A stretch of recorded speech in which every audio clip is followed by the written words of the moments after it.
una visión desde el marco de evaluación global. Para ello me voy a permitir dar la semblanza del doctor Julio Díaz José. El doctor es maestro en estudios de desarrollo rural y doctor en problemas económico-agroindustriales. Ha sido investigador visitante de la Universidad de Cornell en Estados Unidos y realizó una estancia postdoctoral en el Instituto de Investigaciones Sociales de la Universidad Nacional Autónoma de México.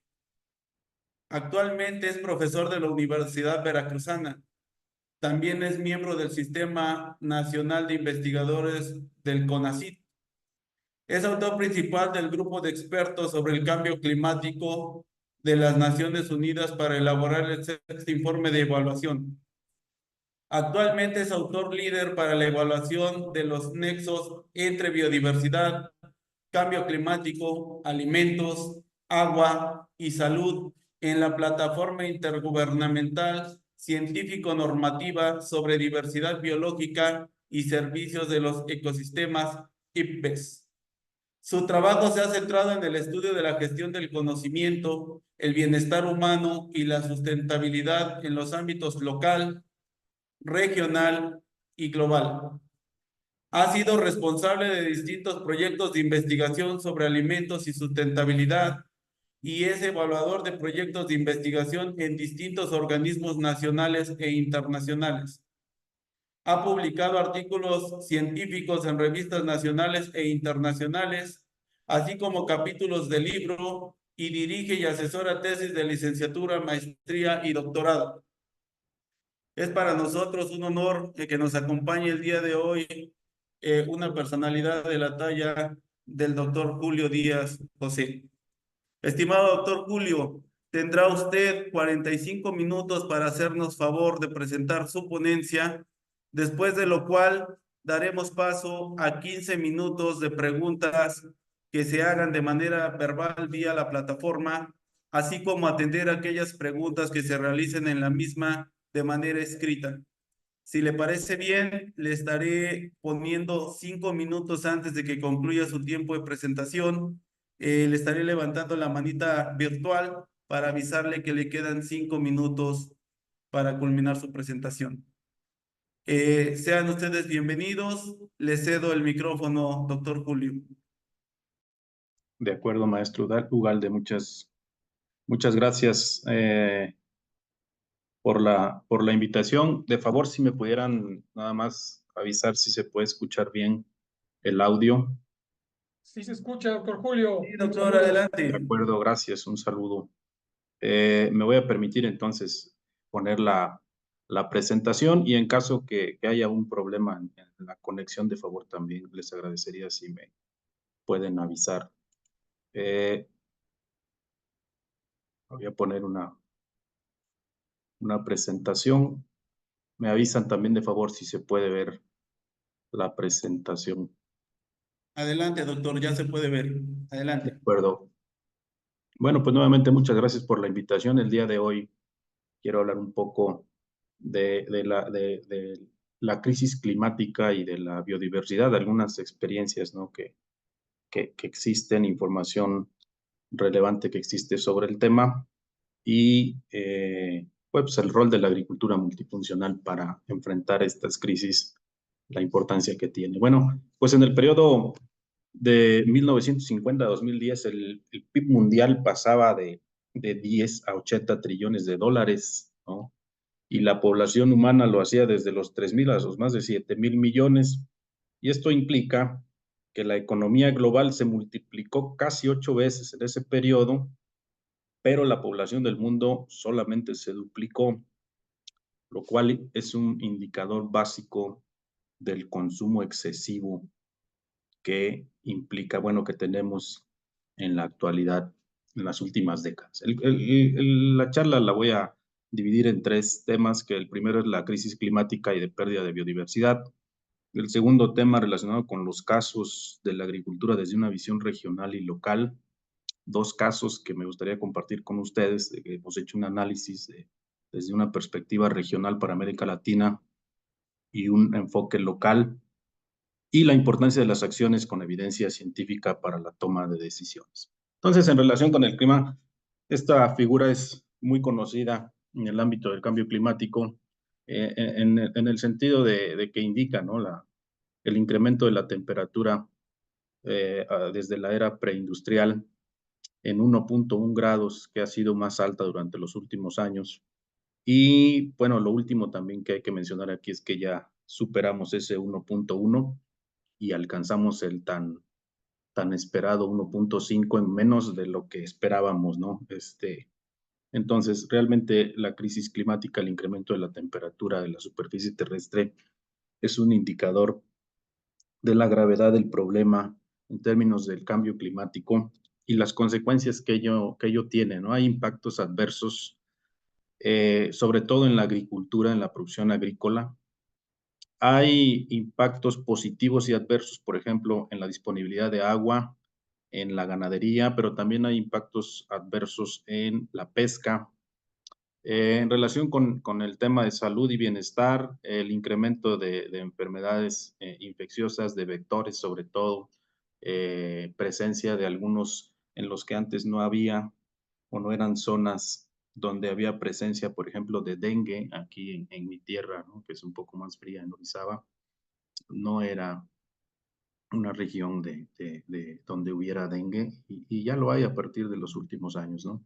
Y así podemos mencionar múltiples enfermedades de los trópicos, vectores que han llegado para quedarse, con todas las consecuencias que ello tiene para la salud pública y el bienestar de las familias, ¿no?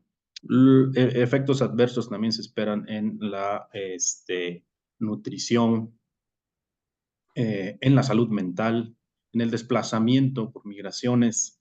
En relación con las ciudades, pues las inundaciones, todo lo que tiene que ver con eventos extremos, el más reciente lo pudimos ver en Acapulco, ¿no?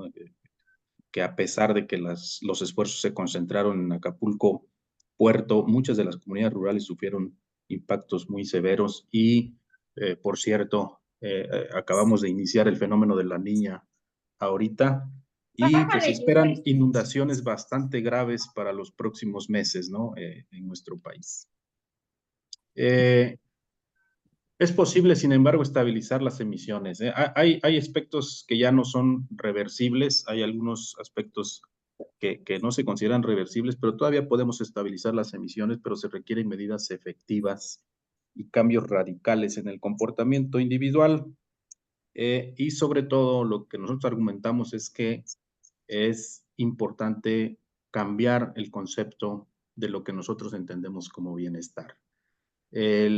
Particularmente en nuestros países en desarrollo, en América Latina particularmente, hemos migrado del sector público al sector privado. Es decir, yo he migrado del transporte público a utilizar el auto. He migrado de escuela pública a escuela privada. He migrado de utilizar los sistemas de salud pública a los médicos particulares. Todo eso tiene consecuencias, ¿no? Pero eso indica que no, por un lado nos sentimos insatisfechos con los servicios que recibimos, pero por otro lado también es una visión de bienestar en la que hay otros aspectos psicológicos que nos llevan a modificar los comportamientos. Cuando hablamos de cambio climático sucede todo eso, ¿no? Pero cuando hablamos de biodiversidad, este es también del más reciente reporte de evaluación global del estado que guarda la biodiversidad de la IPBES, ¿no?, en la que participamos. Y aquí hay impulsores indirectos, obviamente, demográficos y socioculturales, tecnológicos, institucionales y de gobernanza, de conflictos y epidemias. Y hay impulsores directos, ¿no?, que están en los ecosistemas, que modifican los ecosistemas terrestres, los ecosistemas de agua dulce y los ecosistemas marinos. Pero lo importante aquí es que existe un deterioro generalizado de la naturaleza, particularmente en la pérdida en la extinción de especies, la pérdida de los ecosistemas, la degradación de los ecosistemas, ¿no? Y todo esto asociado a cambio en el uso de la tierra, explotación directa de los ecosistemas por extracción, cambio climático, contaminación y especies exóticas invasoras. Por cierto, acaba de salir el último reporte también de la IPBES sobre especies invasoras, bastante interesante, se los recomiendo que le puedan echar una ojeada.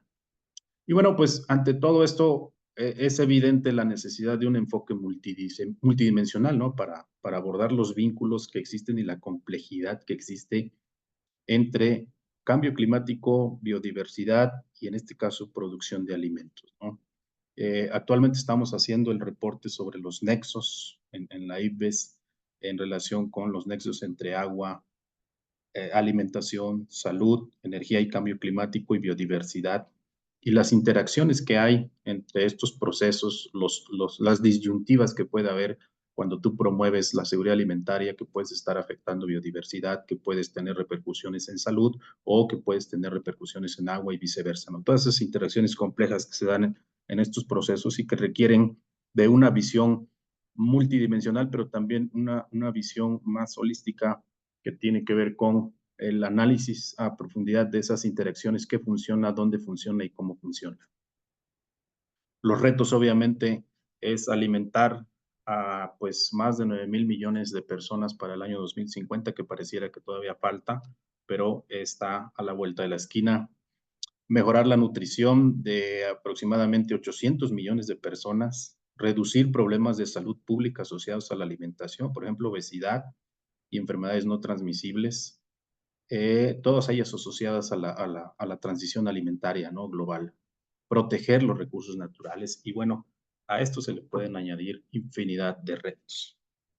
Bueno, a mí me gustaría presentar dos casos, por ejemplo, en los que consideramos que hay sistemas agrícolas que promueven esa multifuncionalidad, pero también son efectivos para enfrentar muchos de los retos, pero también presentan desafíos, ¿no? De carácter social cuando tú analizas los aspectos sociales, económicos, ambientales en un sistema agrícola. El primero es un ejemplo, este trabajo lo presentamos apenas en un evento que hubo en Berlín hace 15 días, sobre precisamente soluciones para enfrentar el cambio climático ante la evaluación que viene del IPCC en el 7º ciclo de evaluación. Y es un trabajo que se está haciendo apenas se está terminando apenas sobre cambio de uso de suelo y agricultura en América Latina, ¿no? Es decir, cómo la expansión y la intensificación de la agricultura pues tiene conductores, hay consecuencias para el cambio climático, la biodiversidad, la alimentación, cómo las políticas pueden o no pueden funcionar, ¿no?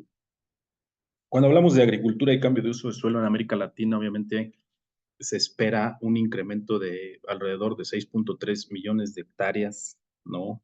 Para los próximos años. Cuando hablamos de intensificación, se espera un 9%, ¿no? En ganancias de rendimientos y 12%, ¿no?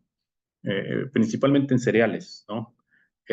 Los resultados, cuando hablamos de cambio de uso de suelo, hablamos de pérdida de biodiversidad y hablamos también de mitigación de cambio climático, hablamos de emisiones y sobre todo también hablamos de alimentos e ingresos para las familias, ¿no? Dentro de los conductores, analizamos aquí 10,000, bueno, no analizamos, ¿verdad? Porque realmente a través de aprendizaje automático, estas nuevas tecnologías, seleccionamos 10,300 y cacho de estudios relacionados para América Latina nada más con el tema. De ahí priorizamos otra vez con aprendizaje automático y seleccionamos alrededor de 900. Al final hubo una simulación ahí para seleccionar 400 y al final nos quedamos con 120 por ahí de estudios. Y los conductores de cambio de uso de suelo en la agricultura están relacionados con las políticas principalmente, ¿no? La implementación de políticas, los mercados, obviamente, la demanda de alimentos, los mercados conducen mucho o explican mucho del cambio. La propiedad de la tierra, eso es bien interesante, ¿no? Cómo la propiedad de la tierra ha explicado históricamente el cambio de uso de suelo con las diferencias que existen tan interesantes en términos de los países para América Latina. Otros aspectos sociales y económicos, como los conflictos también. La infraestructura, cuando tú promueves el desarrollo, entre comillas, ¿no? En las regiones y provees de infraestructura portuaria, carreteras y todo esto, estás también promoviendo el cambio de uso de suelo, afectando la biodiversidad y causando otras externalidades de las que a veces no somos conscientes. Variables climáticas también son importantes. Los sistemas de producción se trasladan principalmente en otros países hacia donde están las condiciones de clima idóneas para producir alimentos. El fuego relacionado a la agricultura, la mejora tecnológica, ¿no? El cambio tecnológico también explica bastante de ello. Los costos, el abandono de tierra, la degradación de tierras, y así podemos ir haciendo una priorización. Hay una discusión, obviamente, entre compartir o separar, ¿no? Hay varias discusiones en ese sentido. Es decir, lo que se conoce, ¿no?, en inglés como land sharing, land sparing, es... Sin embargo, de lo que nosotros encontramos, fíjense que cuando se habla de separar, es decir, intensificar para dejar espacios para la biodiversidad, el beneficio es que puede proteger hábitats contiguos y grandes extensiones de bosques y selvas, ¿no? Pero, bueno, también puede incrementar rendimientos a través de la intensificación de la agricultura y mejorar la seguridad alimentaria. Sin embargo, hay riesgos potenciales, ¿no? Se requieren sistemas de gobernanza y planeación muy bien estructurados, algo de lo que adolecemos sobre todo en América Latina, y puede no ser factible por ello en los países en desarrollo. Cuando hablamos de compartir, que es integrar agricultura y conservación de recursos, bueno, pues eso es un beneficio, puede ser más viable en países como los nuestros, pero como riesgos potenciales es que se requiere un manejo cuidadoso para evitar externalidades ambientales también, y existe divergencia en algunos estudios sobre la efectividad que tienen estos sistemas de compartir para proteger algunas especies, sobre todo sensibles, ¿no? Entonces, la seguridad y soberanía alimentaria, pues es un aspecto para considerar. Hay interacciones interesantes al momento de evaluar una acción, ¿no? En la que siempre van a surgir bastantes disyuntivas, sobre todo cuando se trata de garantizar la seguridad alimentaria o soberanía alimentaria, dependiendo del enfoque con el que se analice. Y también hay otros fenómenos que emergen, ¿no? Cuando pasa esto, por ejemplo, el efecto rebote y el efecto escape, ¿no? ¿A qué se refiere esto? Por ejemplo, en Brasil, ¿no? Se implementó la política de la el moratorium de la soya para reducir la deforestación de la producción agrícola, particularmente de la soya, que es, en el que se abría, ¿no?, selvas para producción. ¿Y cuál era la intención de la política, ¿no? La intención de la política era reducir la deforestación y limitar, ¿qué?, la conversión de tierras. Sin embargo, ¿qué pasó? Que la producción de soya desplazó otras actividades agrícolas, agropecuarias, como la ganadería, y también cuando tú impones una regla o cuando impones medidas muy estrictas para proteger la biodiversidad o evitar el cambio de uso de suelo por la expansión en la agricultura, por ejemplo, particularmente en otras regiones del mundo, lo que hacen los capitales es que se mueven, o las empresas privadas o la inversión se mueve hacia otras áreas donde no existen esas restricciones, y entonces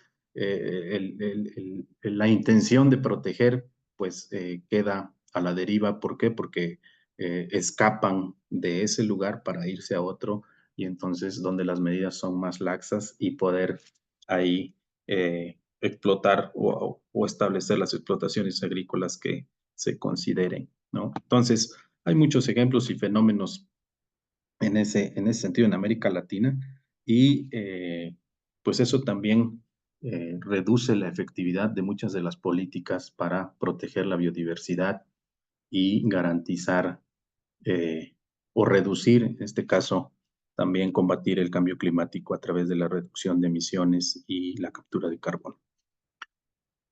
El segundo caso que quisiera comentar es el de, por ejemplo, la milpa, un caso muy local, ¿no?, que hemos analizado en la región sobre la milpa y el café en la Sierra de Songolica, y cómo son sistemas que permiten adaptarnos al cambio climático, mitigar el cambio climático y conservar los ecosistemas.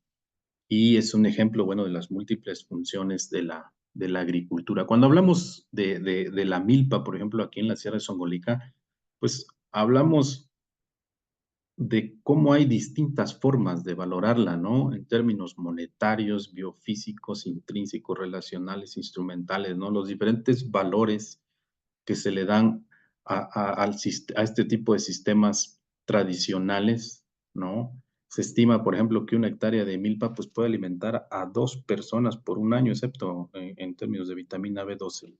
Pero todos los múltiples beneficios que proporciona la milpa y los productos asociados, el frijol, la calabaza, los quelites, en la zona alta, por ejemplo, aquí de la Sierra de Songolica, pues, la asocian con habas, incluso en la zona baja con tomates, chiles, etcétera, ¿no? Entonces, todo lo que podemos obtener es impresionante. Sin embargo, la permanencia, nosotros consideramos que la permanencia de estos sistemas tradicionales está asociada ¿a qué?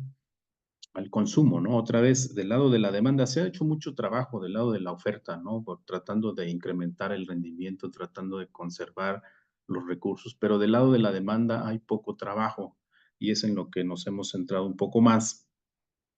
Y definitivamente el consumo de tortillas hechas en casa contribuye a la permanencia de estos sistemas tradicionales, es decir, explica mucho de por qué estos sistemas permanecen, ¿no? Y por qué el productor, el campesino, el- el habitante de las comunidades indígenas continúa produciendo la milpa, ¿no? Cultivando la milpa. Nosotros estimamos, por ejemplo, medimos, vamos a campo y medimos ahí cuál es el rendimiento del maíz criollo, los maíces nativos para la elaboración de las tortillas y el consumo, porque hay mucha divergencia en términos del consumo de tortillas. Hay bastantes errores porque no se considera lo que se le da, por ejemplo, primero en maíz a los animales y luego en tortilla lo que se destina a las mascotas. Y bueno, ahí hay hay unos resultados interesantes que nos salieron, pero lo que hacemos es que hemos ido visitando a varias personas en las familias, ¿no? Que elaboran las tortillas y que consumen de tortillas hechas en casa. Y, por ejemplo, el peso de una tortilla, el peso promedio de una tortilla de 36 gramos, el diámetro de una tortilla, ¿no? El grosor de una tortilla. Obviamente estos son aspectos culturales, pero el consumo per cápita más o menos lo estimamos en 378 gramos per cápita diarios. El maíz que ahí se cultiva les dura más o menos de 5 a 7 meses y después compran en la tienda para el resto del año, bueno, porque no alcanza, ¿no? Los rendimientos promedios son muy bajos, de menos de 600 kilos por hectárea haciendo la conversión. Ellos lo miden por tarea, ¿no? Que 20 tareas es una hectárea. Pero también, obviamente, los productos de la milpa incluyen una diversidad de alimentos, ¿no? Que son valorados por las comunidades y que también motivan a la permanencia de estos sistemas. Nosotros, por ahí, hicimos la canasta regional del bien comer que va a publicar la CONABIO en colaboración con la Comisión Nacional de Áreas Naturales Protegidas. Apenas va a salir este mes, nos mandaron hace poco la prueba para sobre todo los productos que se obtienen de la milpa, la riqueza que hay en términos de la alimentación y entre más diversos, obviamente, la milpa más diversa es donde, en las comunidades donde hay un consumo, obviamente, más diverso en términos de la dieta, ¿no? Es lo que nosotros hemos observado. Pero también hay sus retos, ¿no? Cuando hablamos de cultivar la milpa, nosotros hicimos un análisis de costos y beneficios de tanto del maíz grano que se obtiene como de todos los demás productos que se obtienen de los sistemas de milpa en 3 municipios de la sierra, dentro de la misma microrregión, digamos, 3 municipios en los que existe una amplia diversidad, mientras que nosotros podemos ver, por ejemplo, aquí en el municipio donde dice Astacinga, no es rentable, ¿no? Cultivar la milpa porque aquí ya lo hacen con yunta y un día de yunta le dan toda la torre a los costos, ¿no?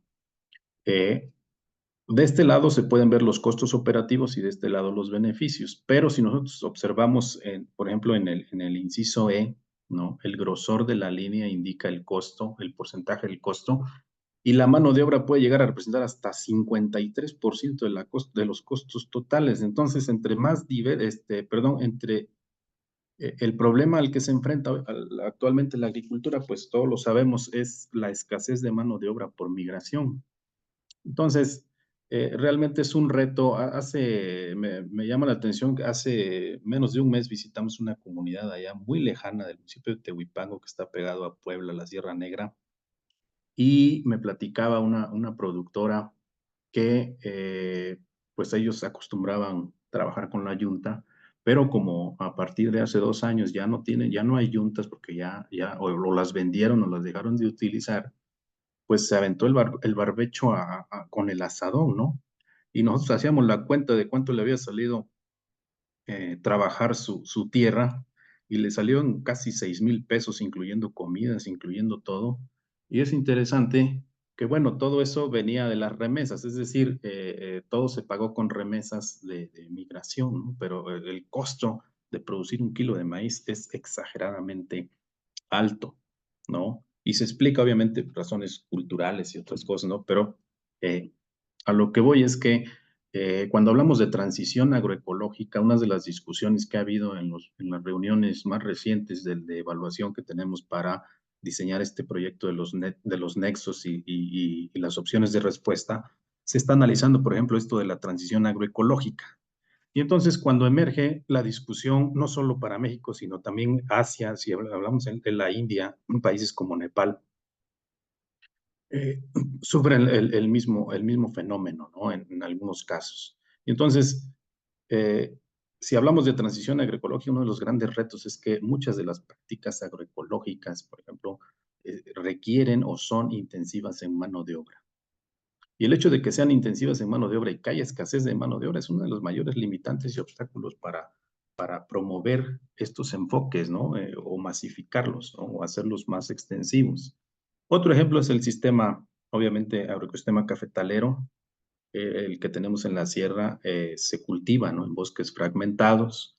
Nosotros identificamos 82 especies con algún uso, eh, entre las que se encuentran árboles, arbustos, hierbas. Cuando tú hablas del cafetal, hablas de aspectos energéticos como la leña, los alimentos, ¿no? Frutales, insectos incluso que encontramos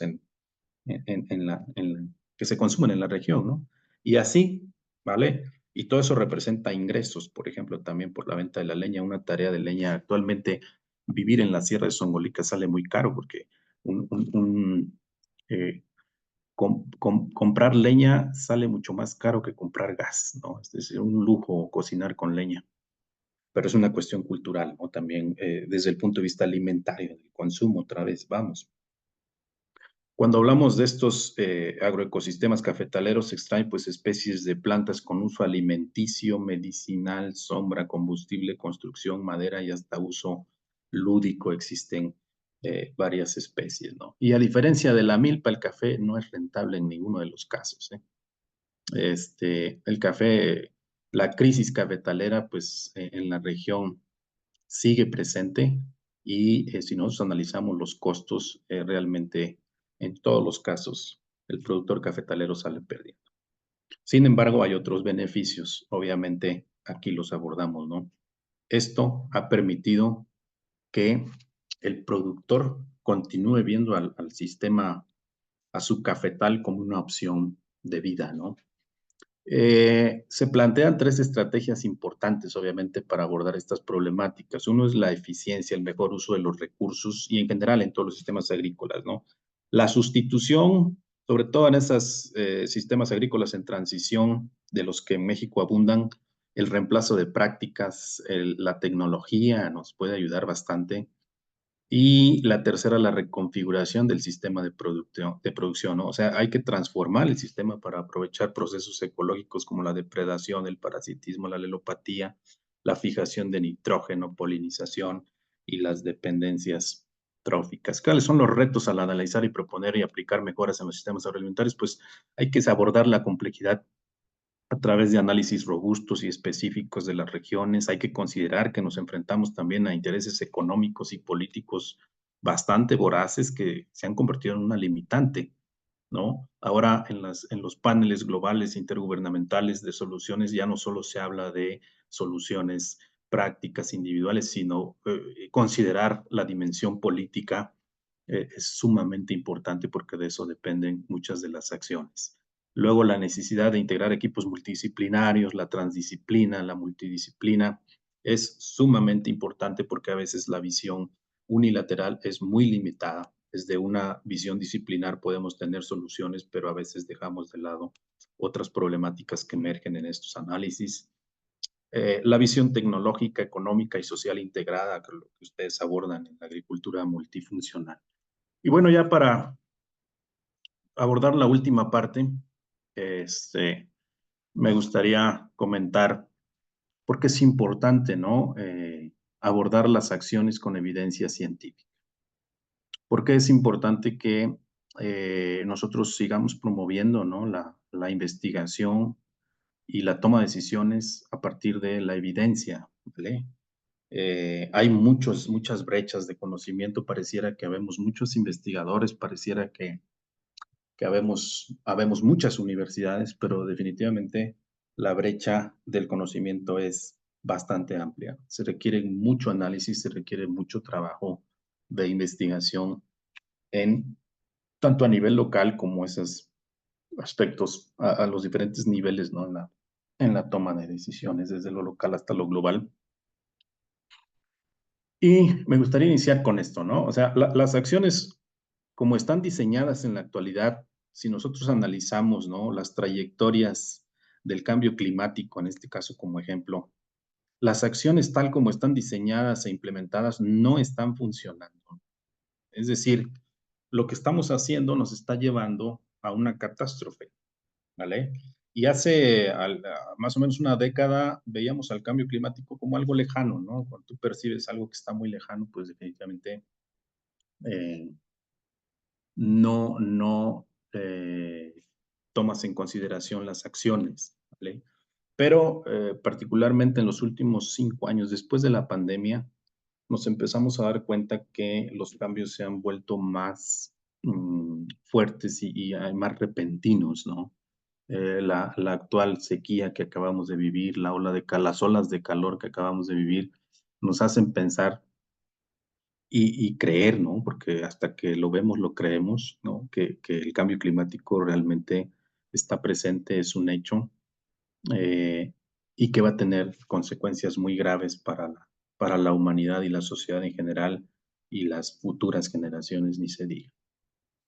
¿Cuál es el problema que se ha identificado, ¿no? Y que actualmente también está mucho en discusión? Las decisiones que se toman desde los gobiernos están basadas en la experiencia de los tomadores de decisiones, ¿no? Y realmente la experiencia nos engaña a veces o en muchas de las ocasiones, ¿no? No está tomada en la evidencia científica, ¿vale? Y en las necesidades o experiencia de las comunidades, ¿no? Aquí el rol del conocimiento también local e indígena juega un papel fundamental. A veces también consideramos que las comunidades indígenas locales son más vulnerables y no es cierto. Mucho del problema también hay que analizarlo desde otra perspectiva porque son las más resilientes, ¿no? Por todo el conocimiento que tienen. Realmente donde existen muchos aspectos de vulnerabilidad es principalmente en las ciudades, en las áreas periurbanas, ¿no? Ahí hay un problema gravísimo. Bueno, voy a poner 3 ejemplos de información que nos hace pensar que estas acciones que estamos tomando no van en el camino correcto y por qué no funciona, ¿no? Fíjense, voy a dar 3 ejemplos, ¿no? Totalmente distintos, ¿no? En ámbitos muy distintos. Primero, producimos 400 millones de toneladas, se estima, ¿no? Que producimos unos 400 millones de toneladas de plástico al año. Pero fíjense, lo interesante es que se calcula que de 1950 a la fecha solo se ha reciclado un 10% de todo ese plástico, ¿vale? Acaba de salir un reporte del fraude del reciclaje de los plásticos, que es interesante también, y nos dice que el reciclaje precisamente solo proporciona un breve retraso en el viaje del plástico al vertedero, ¿no? y que realmente de lo que hemos sido víctimas es de que los fabricantes nos han creado una falsa expectativa de lo que es el reciclaje, incluso muchos de los esfuerzos de los municipios en México que promueven el reciclaje, pues son en vano, ¿no? Y eso te genera un sentimiento de insatisfacción, de una mezcla de sentimientos que te llevan a pensar en que realmente, pues entonces hemos nosotros sido engañados, ¿no? Y se han creado falsas expectativas con el fin único de vender, ¿no? Con el fin único de decir que yo reciclo, que yo estoy comprometido con el medio ambiente para que tú me compres, ¿vale? Y entonces todo lo que pretendemos reciclar o que lo que producimos, pues es imposible, ¿no? Lo que más se puede reciclarse es el PET, pero de ahí en fuera todo el plástico difícilmente lo vamos a reciclar. Aquí hay otro ejemplo, miren. Hace unos meses nos hizo una encuesta a los autores del IPCC, un periodista muy famoso de este periódico inglés de Guardian, que nos preguntaba, ¿no? E hizo varias preguntas, hizo una encuesta bastante interesante a puros autores del IPCC, que se supone que son quienes están más o menos, o sea, son los más informados en términos de cambio climático en el mundo, ¿no? Y hay una pregunta que hacía, que nos decía, bueno, para el año 2100, ¿cuál será el incremento de la temperatura? ¿Con cuántos grados? Y como podemos ver aquí en la figura, pues tiene una distribución ahí normal. La mayoría estuvimos en 2.5, algunos que dijimos 5 y algunos que dijimos que debajo de 1.5, ¿no? Pero lo interesante de esto es que las respuestas son diametralmente opuestas y son muy diversas, ¿no? Entonces, fíjense si quienes nos consideramos expertos en el cambio climático o en el tema de cambio climático desde las diferentes áreas del conocimiento, tenemos una divergencia tan amplia. Ahora imagínense entonces el resto de la población, ¿no? Entonces, es una divergencia bastante fuerte, ¿no? Aquí hay otro ejemplo, ¿no? Del efecto, por ejemplo, de la ivermectina tan famosa, utilizada en la pandemia para los requerimientos de ventilación mecánica en pacientes con COVID. Y también, ¿no? A través de este estudio, ¿no? Se puede mostrar, ¿no? El uso de la ivermectina fue bastante polémico, ¿no? Hay quien decía que sí funcionaba y hay quien decía que no, y es extremo, ¿no? La evidencia. Y entonces, esas decisiones que se toman pueden generar resultados dispares, ¿no? Pues esto puede causar confusión, debate, polarización y poner en riesgo la credibilidad de cualquier sistema. Y entonces, cuando hablamos de toma de decisiones, de políticas públicas en la agricultura, de implementar acciones para enfrentar el cambio climático, reducir la pérdida de biodiversidad, incrementar la seguridad alimentaria, nos enfrentamos al sesgo y al ruido, ¿no? Hagamos de cuenta que somos un equipo que vamos a disparar, ¿no?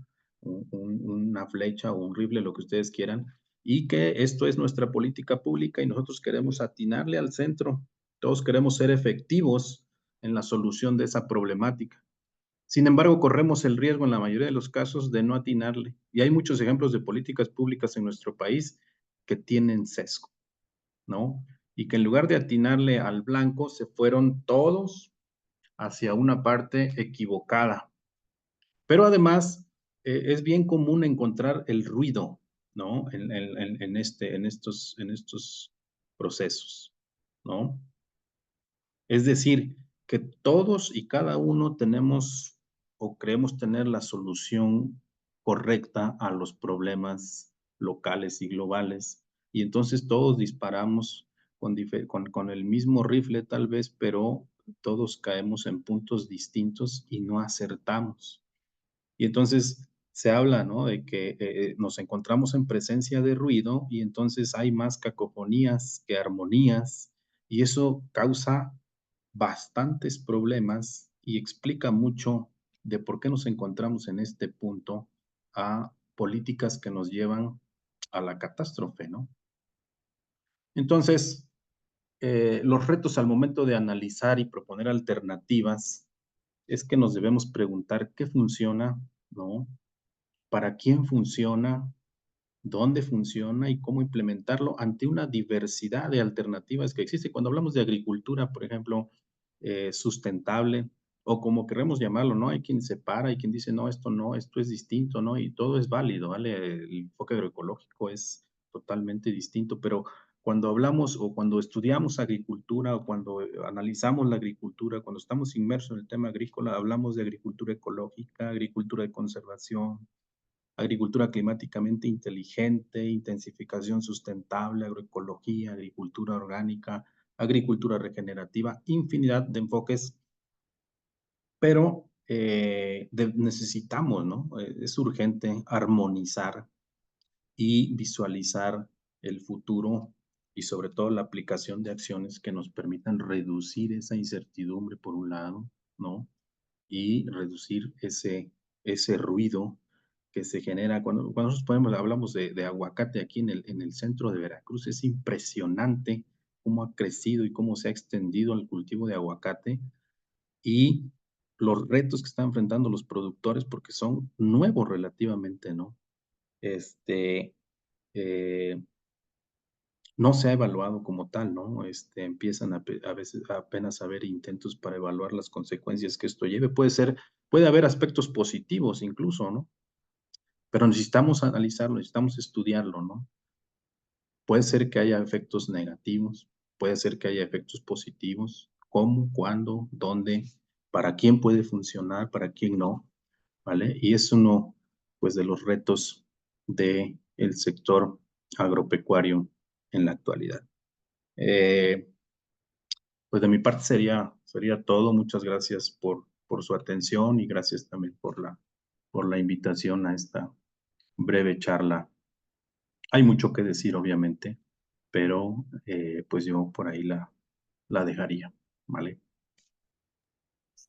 Doctor Julio, muchas gracias por su excelente presentación. Sin duda alguna, un tema muy importante, muy interesante, sobre todo en términos de la aportación que hacen los sistemas de agricultura multifuncional a la conservación de la biodiversidad, sobre todo con este enfoque hacia el cambio climático, ¿no? Y su impacto sobre la misma. Entonces, si le parece bien, pasaríamos a la siguiente parte de la logística de esta tarde, que son las preguntas que se realicen de manera verbal y exhortar, por supuesto, a los asistentes a que vayan realizando también sus preguntas aquí en el chat, mismas que estaremos atendiendo de igual forma. Entonces, maestra Idalia, si me haces favor, yo no puedo ver aquí en la pantalla si alguien tiene la manita levantada para una posible pregunta. Te agradecería mucho si me puedes apoyar con eso, por favor. Muchas gracias.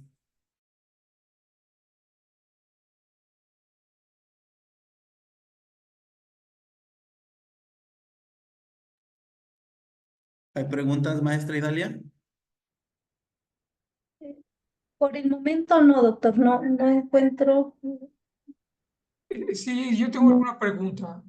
Adelante, doctor Juan Guillermo. Adelante, por favor, por la Sí, voz lo sí. reconocí. Adelante. Gracias, doctor. Julio, pues muchas felicidades por tu presentación y pues has avanzado muchísimo, ¿no? Desde que te conocí, que estabas más joven, has crecido mucho como académico. Mis respetos para ti. Doctor Julio, antes, cuando uno viajaba o visitaba o estudiaba los municipios pobres de Veracruz, pues estaban en las altas montañas, ¿no? Tehuipango, en fin, los que tú ahorita acabas de mencionar en tu presentación, sin embargo han cambiado mucho. Uno cuando va en la actualidad a esos municipios tiene un gran avance y creo que mucho se debe al aguacate. ¿Tú qué piensas de esto? Y si has notado algunos grandes cambios en esos municipios que, bueno, estadísticamente eran de los o son de los más pobres del estado de Veracruz.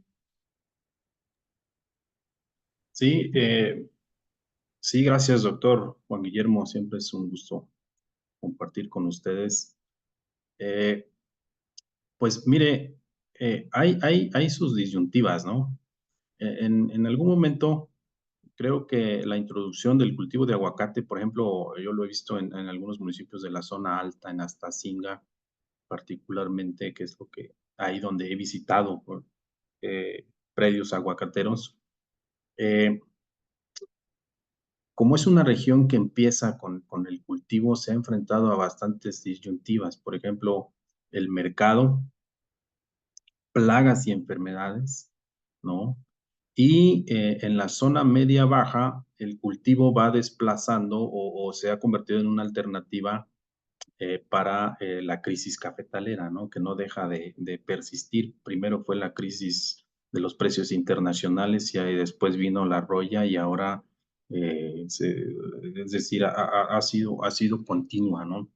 Y han visualizado ellos la implementación de nuevos cultivos, ¿no? La reconversión hacia limón, hacia aguacate, ¿no? Estos cultivos que de alguna manera representan una alternativa para el productor, pero en ese intento muchos de ellos empiezan a fracasar porque no hay una experiencia en el manejo del cultivo y por otro lado, cuando hablamos del mercado, también para ellos sigue siendo un reto, ¿no?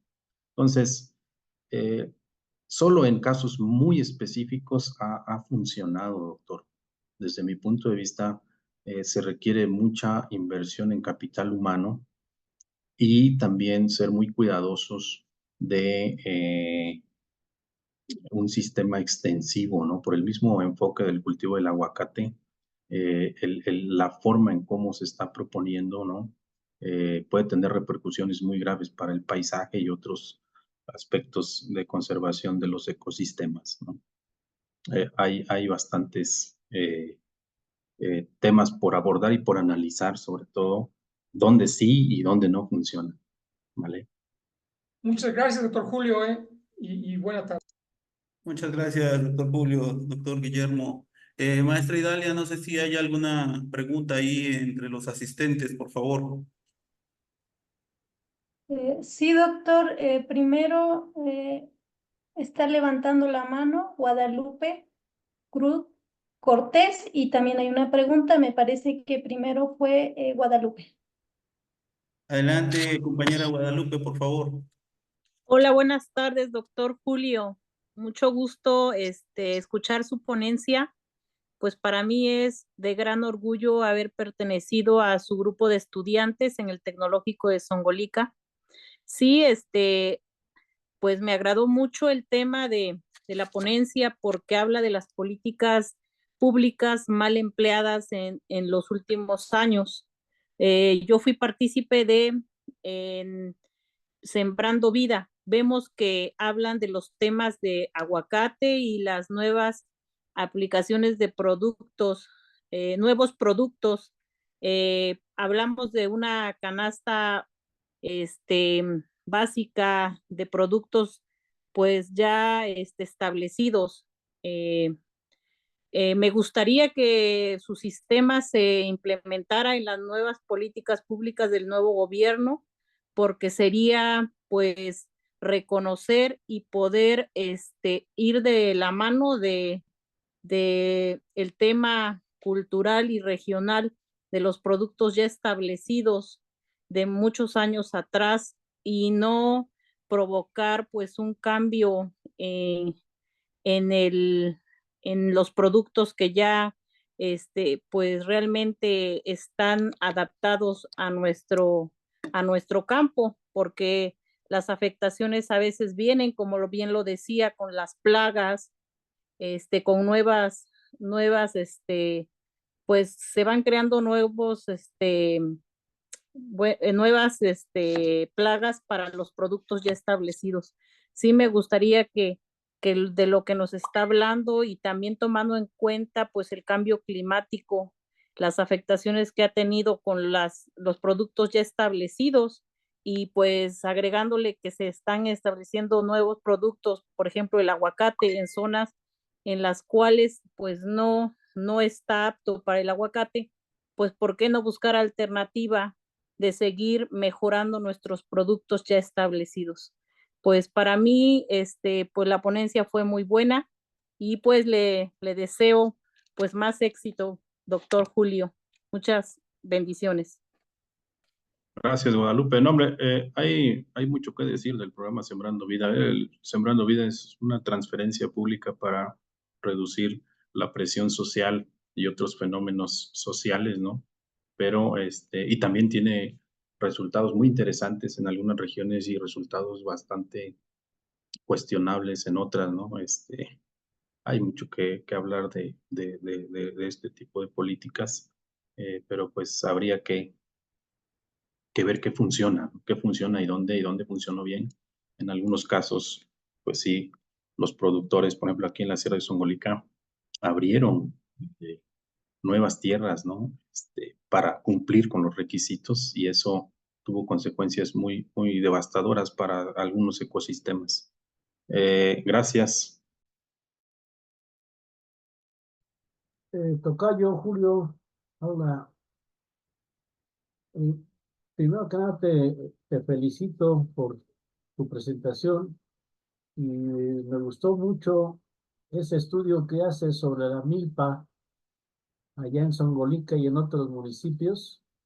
Yo creo que es muy interesante esas diagramas que presentas de cuerdas, le dices tú. Muy interesante esos esquemas. Yo creo que también no son nada sencillo recabar toda esa información. Y bueno, y de entre otros aprendizajes, pues espero que hayas aprendido a echar tortillas, ¿no? Ahí en esa foto que sacas. Pero bueno, también esto que dices de Sembrando Vida, bueno, yo concuerdo mucho con lo que dices. Hay mucho que decir sobre ese programa. Y de lo que planteas de que ojalá y los nuevos funcionarios, empezando por el tocayo Verdegué, que va a estar a cargo de la Secretaría de Agricultura, pues él es un científico también, o sea, viene de la parte de RIMISP, que estuvo muchos años a frente de ese organismo internacional RIMISP y después de ahí en la FAO, allá en Santiago, y de ahí viene acá a hacerse cargo de la Secretaría.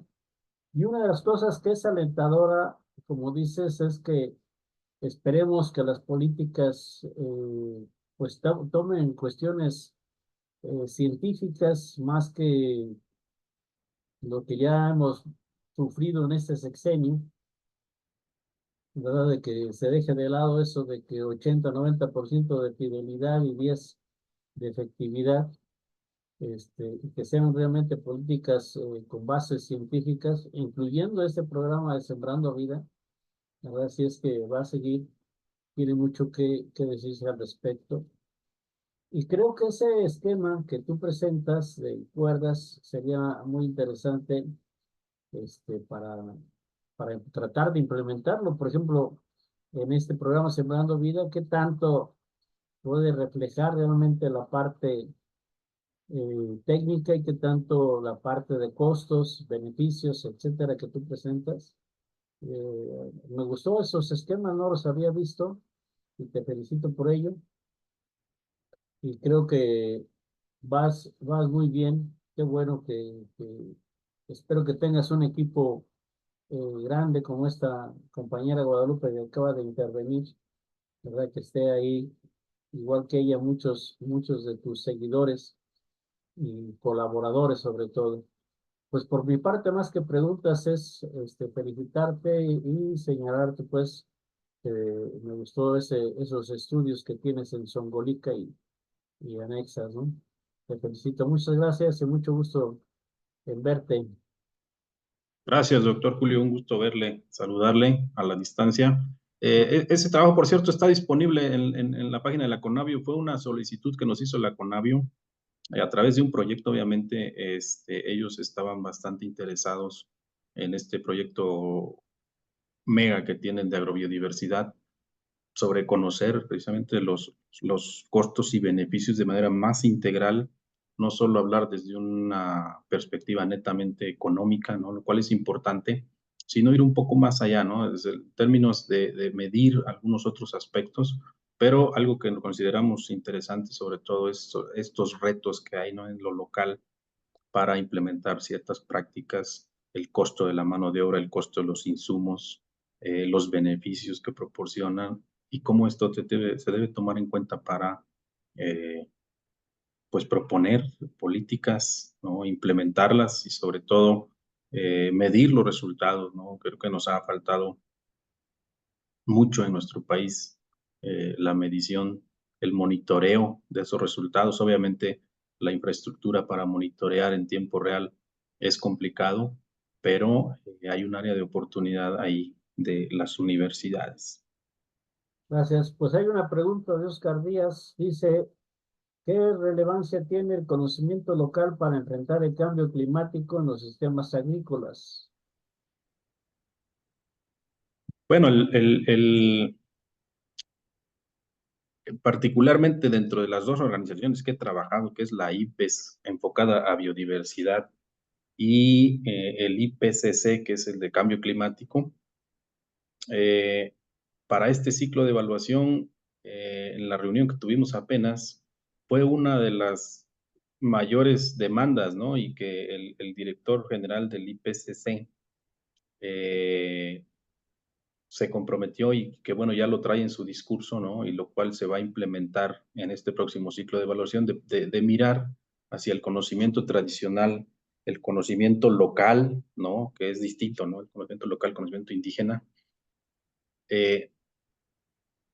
para implementar medidas, ¿no?, de adaptación, sobre todo que cuando hablamos de cambio climático, muchos de los esfuerzos, y le damos más realce a la mitigación, que es reducir emisiones, pero en adaptación nos estamos quedando cortos. En términos financieros, en términos de aplicación y en muchos otros aspectos, hay muchas brechas cuando se habla de adaptación al cambio climático y sobre todo el conocimiento local e indígena tiene mucho que aportar en estos sistemas. Nosotros en el sistema MILPA, por ejemplo, que analizamos, cuando tú analizas todos los valores instrumentales, intrínsecos, relacionales y el aporte de estos sistemas para la adaptación y mitigación del cambio climático, es impresionante. Cuando tú hablas, por ejemplo, de comer tortillas hechas en casa, ¿no? Todavía 25 millones se estima de mexicanos que todavía consumen tortillas hechas en casa. Y cuando tú consumes tortillas hechas en casa de maíz que cultivas, entonces ahí mismo cultivas, procesas y consumes y te ahorras todas las emisiones y la energía que implica la industria de la masa y la tortilla, ¿no? Que es impresionante por el nivel de consumo que tenemos los mexicanos. Entonces, el conocimiento tradicional es fundamental.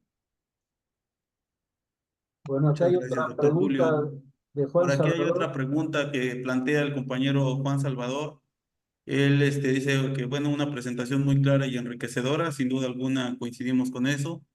Y la pregunta que él hace es si considera que la dieta Lancet, Eat Lancet, disminuye el consumo de carnes y aumentar las leguminosas, frutas y verduras, podría ser un camino viable. ¿Qué opinan? Interesante pregunta. Fíjense que de hecho me tocó hace 15 días compartir el panel de presentaciones con el doctor Marco Springman, que es quien propone esta dieta Lancet. Y se habló bastante, ¿no?, en términos de las restricciones que hay por el incremento de los precios, ¿no? Adquirir algunos de los productos de la dieta basada en plantas para los más vulnerables es complicado, ¿no? Y es uno de los grandes retos. Es importante, obviamente, reducir consumos en carne porque, por ejemplo, todo el cambio de uso de suelo que hay en Sudamérica con soya y otros productos para alimentar el ganado, la carne que se consume en China, en Europa, obviamente la reducción de consumo de carne es fundamental, ¿no? Además de todo lo que implica para cuestiones de salud. Sin embargo, estamos ante un fenómeno también de comportamiento y cultural, ¿no? En el que, por un lado, el aumentar el consumo de leguminosas, frutas y verduras es importante, pero el riesgo de inseguridad alimentaria por incremento de los precios es latente Entonces, igual se tiene que evaluar dónde sí, dónde no, sobre todo en sistemas que son donde puede haber, donde pueden crearse estos circuitos cortos de comercialización, el consumo local, promover el consumo local de esas regiones donde se produce, se es autosuficiente, es relevante. Sin embargo, en otros aspectos hay que tomarlo con precaución, ¿no? Porque podemos enfrentar un problema de inseguridad alimentaria grave por acceso, por disponibilidad y acceso. Excelente, muchas gracias, doctor Julio. Maestra Idalia, no sé si haya otra manita levantada para alguna otra pregunta de manera oral. Me parece que por el momento no, pero si me permite, me gustaría comentar y preguntar algo. Adelante, maestra Idalia, por favor. Sí, bueno, primero muchas gracias, doctor Julio, por la información que nos comparte. Y bueno, esto sería como un comentario y también preguntas, ¿no? Son dos preguntas. Primero, esto que nos comentan, ¿no? Que en la Sierra de Songolica la leña es un lujo, ¿no? Hasta ciertos, no sé, en los últimos años tenía la percepción de cómo es esto en otras localidades. Estoy hablando de la Sierra Nororiental de Puebla. Bueno, también es sierra, pero esto que nos comenta me llama un poco la atención por la percepción que yo tenía, ¿no? Y pues sería para ampliar mi visión bueno, sí, ampliar la visión principalmente. En esas localidades de las que pues conozco un poco, yo tengo la percepción que ahí quizás sí es un lujo, pero también es que no tienen otra opción, ¿no? O sea, realmente pensar en gas, que sería la otra alternativa a la que veo, pues realmente a las personas que comercializan el producto no les conviene ir hasta esos lugares. Bueno, es eso, ¿no? Esa percepción yo tengo que en aquellas localidades realmente no tienen otra opción y claro, también ellos culturalmente están acostumbrados ahí, no todos tienen estufa, entonces pues también es complicado. Y para los pocos que tienen, pues al comerciante, bueno, al comercializador del producto no le conviene ir por algunos, nada más. Ese es un punto y esto lo relaciono con otro asunto, ¿no? Por algunas azares del destino me está tocando revisar un documento, un trabajo, y ahí estamos viendo la cuestión de avances del agro en este sexenio, ¿no? Y estamos ahí analizando la parte de infraestructura por la cuestión de acceso que, bueno, se dice, ¿no? Era un interés del gobierno que los productores, pequeños productores, medianos productores, o sea, los que están en una situación poco atendida, digamos así, pues tienen dificultades por la infraestructura carretera. Entonces, quizá, no sé si así sea el caso en Songolica, que ahora realmente sí existe la infraestructura, ¿no? O sea, allá sí hay y tienen más opciones, no solo la leña, ¿no? Ya a lo mejor ya pueden acceder con cierta facilidad los comercializadores de gas o algún otro tipo de energía, ¿no? De energético. Esos serían mis comentarios y preguntas, doctor. Sí, mira, cuando hablamos de maíz, por ejemplo, de consumo de tortilla, hablamos de varias cosas, de producción de maíz, de elaboración de las tortillas y de energía, ¿no? Cuando tú metes el concepto de energía, necesariamente en la Sierra de Songolica el 90% de las familias cocinan con leña, ¿vale? Son comunidades indígenas. Entonces es bien interesante y fíjate que eh, entiendo tu pregunta y por el contexto en el que se da en la región. Fíjate, una tarea de leña, no, ellos lo miden por tarea, ¿no? Una tarea de leña le dura a una familia 15 días, ¿vale? Y entonces ellos compran una tarea de leña en 1,200 pesos. Hace 5 años, hace 4 años, la tarea de leña, hicimos un pequeño estudio, estaba en 700 pesos.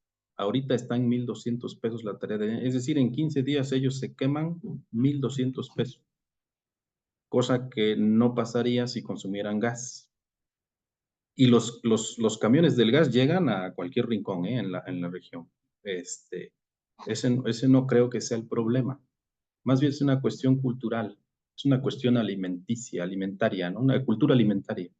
Es decir, si tú vas a visitar a todos los hogares que uno va a visitar, las personas están acostumbradas a cocinar con leña y no te aceptan una comida que no tenga el aroma de la leña, ¿vale? Entonces, ahí es una cuestión de cultura alimentaria y también tiene sus límites, obviamente. En la medida en que esto se incrementa y que el precio se haga insostenible, pues ellos van a tener que migrar al gas. Hubo una política incluso, ¿no?, de las estufas ahorradoras, ¿no?, que se promovieron en algunas regiones de México en los años 2000, por ejemplo, y uno va a los hogares y todas el 80, te puedo decir, el 80% de los casos no utilizan esas estufas ahorradoras porque el diseño no estaba adecuado a las condiciones. Por ejemplo, decían, es que yo para utilizar la estufa ahorradora tenía que partir la leña. ¿Y quién parte? Pues, si yo no puedo, dicen las señoras, ¿no? O sea, tengo que esperar al esposo, al hijo que lo haga para trozos más pequeños y así una serie de factores que limitan el uso de la tecnología para hacer más eficiente el uso de la energía y que se mezclan con aspectos culturales y que se mezclan con aspectos de acceso, como tú también lo dices, obviamente del gas puede llegar al municipio, a alguna localidad cercana, pero ya en términos de costos y beneficios, pues obviamente llegar a comunidades más lejanas le implica un mayor costo y no le conviene, ¿no? Pero obviamente la infraestructura es un arma de dos filos también cuando hablamos de protección de los recursos naturales y entran varios aspectos. Entonces, yo creo que eso resalta la necesidad de hacer un análisis integral de los fenómenos, ¿no? Para poder entender el que funciona y el que no funciona. Muchas gracias, doctor Julio. No sé si hay alguna otra pregunta, maestra. Me parece que por ahí ya hemos agotado los tiempos. No sé si haya una última pregunta. No, doctor, no veo por Perfecto. el momento. Pues, doctor Julio, no me queda más que agradecerle muchísimo su aportación a este evento. Sin duda alguna, una ponencia de primera, súper interesante. Y bueno, a mí, en nombre del comité organizador, me gustaría, de manera virtual, hacer la entrega de su reconocimiento por la ponencia magistral brindada el día de hoy, a la cual le voy a dar lectura. Universidad Autónoma de Chapingo, Dirección General de Investigación y Posgrado, Departamento de Fitotecnia, Doctorado en Ciencias en Agricultura Multifuncional para el Desarrollo Sostenible, Seminario Interinstitucional Permanente, PhD Krishnamurti Lakshmi Reddy, Perspectivas Actuales para una Agricultura Sostenible, Diálogos de Desarrollo y Desafíos.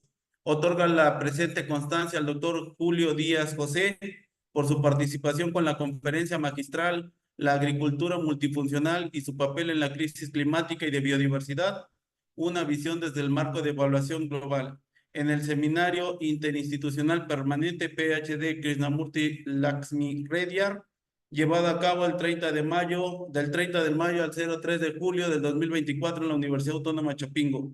Firma el doctor Julio Vaca del Moral, coordinador del Instituto de Investigación y Desarrollo y Educación en Agricultura Multifuncional, así como el doctor Juan Guillermo Cruz Castillo, coordinador general del seminario.